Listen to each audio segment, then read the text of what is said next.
Friends, આજે આપણે એવી રેસીપી બનાવશું જેની સામે તમે સમોસા અને કચોરીને પણ ભૂલી જશો. રેસીપીનું નામ છે સ્પેગેટી પફ.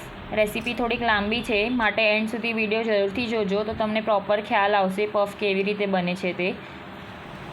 તો ચલો ફ્રેન્ડ્સ, મારા કિચનમાં આપણે રેસીપી બનાવવાનું સ્ટાર્ટ કરીએ હવે. જો તમને મારી આજની બતાવેલી રેસીપી ગમે તો મારી ચેનલને સબસ્ક્રાઈબ જરૂરથી કરજો અને સાથે સાથે બેલ આઇકન પર પણ ક્લિક કરજો. ફ્રેન્ડ્સ, પફ બનાવવા માટે સૌથી પહેલાં તેની માટે ડો રેડી કરશું. જેની માટે એક પોળા વાસણમાં મેંદો લઈશું. ત્યારબાદ તેમાં મોણ માટે દેશી ઘી એડ કરશું. તમે ઘીના બદલે તેલનો ઉપયોગ પણ કરી શકો છો, પણ ઘી નાખવાથી પફ ખૂબ જ ખસ્તા અને ટેસ્ટી બને છે. ત્યારબાદ સ્વાદ પ્રમાણે મીઠું અને જરૂરિયાત પ્રમાણે થોડું થોડું કરીને પાણી એડ કરતા જશું અને મીડિયમ સોફ્ટ ડો રેડી કરશું. પાણી થોડું થોડું કરીને જ એડ કરવાનું છે. ડો બહુ ઢીલો નથી કરવાનો, મીડિયમ સોફ્ટ ડો રાખવાનો છે. ફ્રેન્ડ્સ, જો તમને મારી બતાવેલી રેસીપી ગમે તો ચેનલને લાઇક, શેર અને સબસ્ક્રાઈબ જરૂરથી કરજો અને મને કમેન્ટ કરીને જણાવજો રેસીપી કેવી લાગી અને ચોક્કસથી રેસીપી ટ્રાય કરજો. ડો બનીને રેડી છે. હવે સૌથી છેલ્લે થોડું ઘી લઈને ડોને કૂણવી લઈશું અને ઢાંકીને 10 મિનિટ માટે રેસ્ટ પર મૂકી દઈશું. ત્યાં સુધી આપણે પફ માટેનું સ્ટફિંગ બનાવી લઈશું. સ્ટફિંગ બનાવવા માટે સૌથી પહેલાં મેં અહીંયા સ્પેગેટી પાસ્તા લીધા છે, જેને મેં ઓલરેડી બોઇલ કરીને રાખ્યા છે, તમે જોઈ શકો છો. હવે તેને સાઈડમાં મૂકી દઈશું અને સ્ટફિંગ બનાવવાનું સ્ટાર્ટ કરીએ. જેની માટે એક કઢાઈમાં તેલ ગરમ કરવા માટે મૂકશું. ત્યારબાદ તેમાં વેજીટેબલ એડ કરશું. વેજીટેબલમાં મેં અહીંયા ગ્રીન, યલો, રેડ કેપ્સિકમ અને સ્વીટ કોર્ન લીધા છે. હવે સ્વાદ પ્રમાણે મીઠું એડ કરી દઈશું. સાથે સાથે મસાલા લઈ લઈશું. મસાલામાં મેં અહીંયા ઓરિગેનો, મરી પાવડર, મિક્સ હર્બ્સ અને ચીલી ફ્લેક્સ લીધા છે, તે કઢાઈમાં એડ કરી દઈશું. સાથે સાથે પીઝા પાસ્તા સોસ લીધો છે, તે પણ કઢાઈમાં એડ કરી દઈશું ને બધું પ્રોપરલી મિક્સ કરી લઈશું ને એકાદ મિનિટ માટે બધું સોતે કરી લઈશું. ત્યારબાદ જે સ્પેગેટી પાસ્તા બોઇલ કરીને રાખેલા તે કઢાઈમાં એડ કરી દઈએ.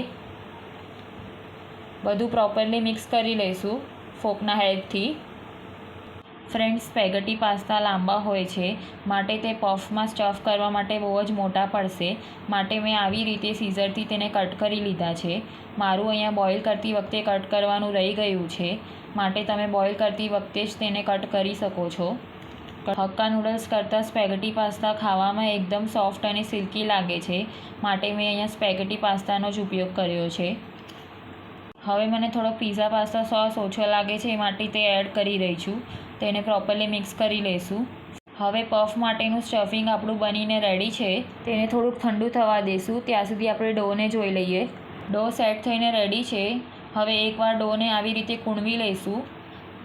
ફ્રેન્ડ્સ, આ પફ બહુ ટેસ્ટી અને ડેલિશિયસ બને છે. તમે તેને બાળકોને લંચ બોક્સમાં પણ આપી શકો છો અને કોઈ ગેસ્ટ ઘરે આવ્યું હોય ત્યારે તેમને પણ બનાવીને સર્વ કરી શકો છો. ખરેખર બહુ જ મસ્ત રેસીપી છે, ચોક્કસથી તમે ટ્રાય કરજો. હવે ડોમાંથી આવી રીતે મોટા લોયા કરી લઈશું અને એક મોટો લોયો લઈને અટામણ લઈને એક મોટી રોટલી વણી લઈશું. રોટલી બહુ પતલી નથી વણવાની, થોડીક થીક રાખવાની છે. રોટલીની થિકનેસ કેટલી રાખવાની છે એ તમને રોટલી વણાઈ જવા પછી નજીકથી બતાડું છું. તમે જોઈ શકો છો રોટલી આવી મીડિયમ થીક રાખવાની છે. હવે ફોક લઈને થોડાક હોલ્સ કરી લઈશું રોટલી પર, જેથી કરીને પફ ફૂલે નહીં. હવે ચારેય બાજુથી રોટલીની એજીસ કટ કરીને તેને રેક્ટેંગલ શેપ આપી દઈશું. ત્યારબાદ જે એજીસ છે તેને બાકી રહેલા ડોમાં મિક્સ કરી દઈશું. હવે પફ બનાવવા માટેની આપણી શીટ બનીને રેડી છે. હવે આવી રીતે નાઇફથી શીટ પર વચ્ચે કટ લગાડી દઈશું અને તેને 2 ઇક્વલ પાર્ટમાં ડિવાઈડ કરી દઈશું. હવે શીટનો એક પાર્ટ આવી રીતે લઈને સેન્ટરમાં મૂકી દઈશું અને તેમાં પણ નાઇફના હેલ્પથી વચ્ચે કટ લગાડી દઈશું અને તેને પણ સેપરેટ કરી દઈશું. શીટની થિકનેસ તમે જોઈ શકો છો. હવે પાણીવાળી આંગળી કરીને તેને શીટની ચારેય બાજુ આવી રીતે ફેરવી દઈશું. ત્યારબાદ જે સ્ટફિંગ રેડી કર્યું છે તે એકાદ ચમચી જેટલું લઈને શીટ પર મૂકી દઈશું. ત્યારબાદ બીજી શીટ પર પણ પાણીવાળી આંગળી કરીને તેને શીટની ચારેય બાજુ ફેરવી દઈશું. હવે તેને સ્ટફિંગ પર ઉલટી કરીને મૂકી દઈશું અને બંને શીટને આંગળીથી ચારેય બાજુ પ્રેસ કરીને સ્ટીક કરી દઈશું.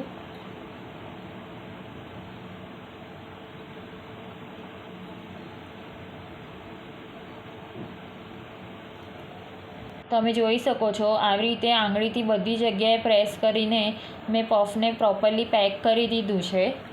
ત્યારબાદ ફોર્કથી આવી રીતે પફની ચારેય બાજુ પ્રેસ કરીને તેને આવી ડિઝાઇન આપી દઈશું, જેથી કરીને પફ દેખાવમાં પણ સારો લાગે ને તળતી વખતે તે ખુલી પણ ન જાય. પફ બનીને રેડી છે, તમે જોઈ શકો છો. હવે આપણે તેને એક પ્લેટમાં લઈ લઈએ ને બીજી જે શીટ છે તેમાંથી પણ આવી રીતે પફ રેડી કરી લઈશું. ફરીથી એક પફ રેડી કરીને તમને બતાડું છું. ફ્રેન્ડ્સ, આપણે જે ડો રેડી કર્યો છે તેમાંથી પફ માટે બધી જ રોટલી એકસાથે વણીને પફ ફિલ કરીને રેડી નથી કરવાના, કારણ કે પફ જો સુકાઈ જશે તો તે તળતી વખતે ક્રેક થઈ જશે.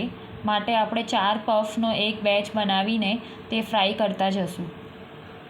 આવી રીતે મેં બીજો પફ બનાવી દીધો છે. હવે તેની જે એક્સ્ટ્રા એજીસ છે તેને નાઇફથી આવી રીતે કટ કરી લઈશું. હવે બીજો પફ પણ બનીને રેડી છે, તો તેને પણ પ્લેટમાં લઈ લઈશું.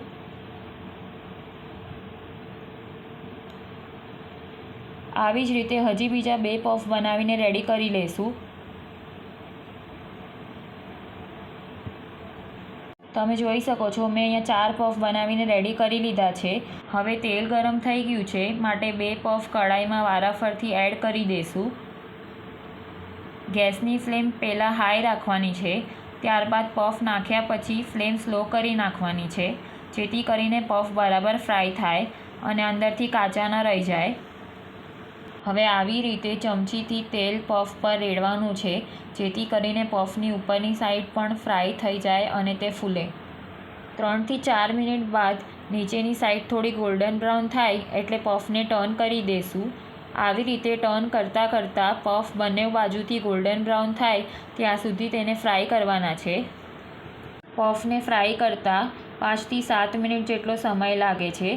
2 પફ ફ્રાય થઈને રેડી છે, તો હવે તેને એક પ્લેટમાં લઈ લઈશું. આવી જ રીતે બીજા 2 પફ પણ ફ્રાય કરી લઈશું.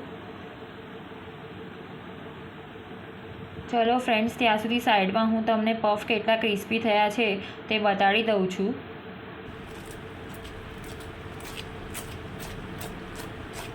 તમે અવાજ સાંભળી શકો છો, પફ એકદમ કડક અને ક્રિસ્પી થયા છે. બીજા 2 પફ પણ ફ્રાય થઈને રેડી છે. હવે તેને પણ પ્લેટમાં લઈ લઈએ ને આવી જ રીતે બીજા બધા પફ રેડી કરી લઈએ વારાફરતી અને તેને ફ્રાય કરતા જઈએ.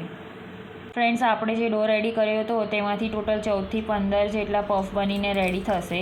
હવે હું તમને પફ કટ કરીને પણ બતાડું છું. તમે અવાજ સાંભળી શકો છો. ફ્રેન્ડ્સ, પફ એટલા ખસ્તા અને યમી બન્યા છે કે તેની સામે તો સમોસા અને કચોરી પણ ફીકા લાગશે. સ્ટફિંગ જે વધ્યું છે એમાંથી હજી બીજા 8 થી 10 પફ બનીને રેડી થશે.